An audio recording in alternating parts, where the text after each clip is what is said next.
Hello guys, may bago ko na-discover ng kung paano gamitin yung tripod tsaka bike.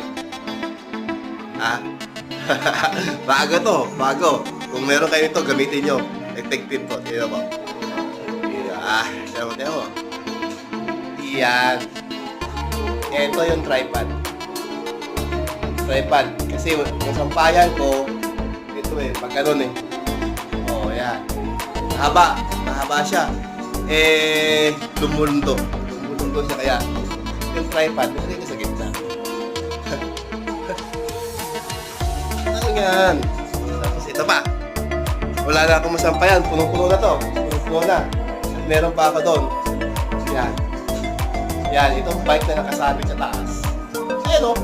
Sampayan pa yun. O ito. Sampayan. Ito. Nakakabit siya dito. Diba? May purpose.